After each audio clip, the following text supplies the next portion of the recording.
మన జీవితాన్ని స్వేచ్ఛా కపోతంగా మార్చింది ఈ రాజ్యాంగం. అంతటి రాజ్యాంగం తన నడకని ప్రారంభించిన రోజును మనం ఎందుకు విడిచిపెట్టాలి?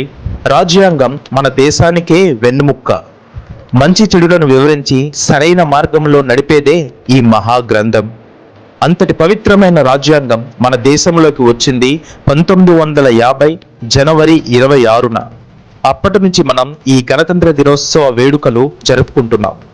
గణతంత్ర దినోత్సవం, గణ అంటే సమూహం, తంత్రం అంటే సూత్రం రాయటం. గణతంత్రం అంటే సమూహం కోసం సూత్రం రాయటం అని అర్థం. అయితే మనకి ఈ రిపబ్లిక్ డే అనేది అంత ఆషామాషిగా రాలేదు.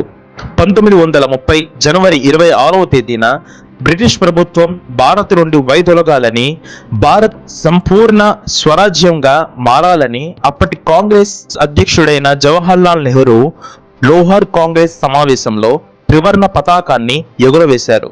చారిత్రాత్మకమైన ఆ రోజున భారత స్వాతంత్ర దినోత్సవంగా జరుపుకోవాలని కాంగ్రెస్ ప్రజలకు పిలుపునిచ్చింది.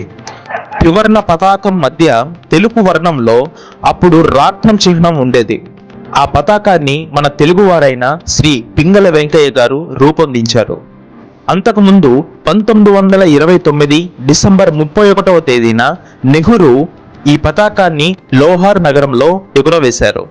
అప్పటి నుండి ప్రజలు ప్రతి సంవత్సరం జనవరి 26వ తేదీన రాబోయే భారత స్వాతంత్ర దినోత్సవానికి చిహ్నంగా జెండా వందనం చేస్తూ జరుపుకుంటూనే ఉన్నారు.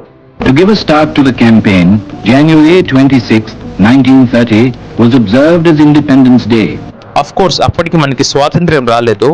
అంటే బ్రిటిష్ వారితో సంబంధం లేకుండా మన వాళ్ళు సెల్ఫ్ డిక్లరేషన్ చేసుకొని సెలబ్రేట్ చేసుకునేవారు. అంటే ఇక్కడ పాయింట్ ఏంటంటే ఇండియాకి ఫ్రీడమ్ రాలేదు, కానీ ఫ్రీడమ్ తెచ్చుకోవాలి అనే ఒక కళ స్టార్ట్ అయింది.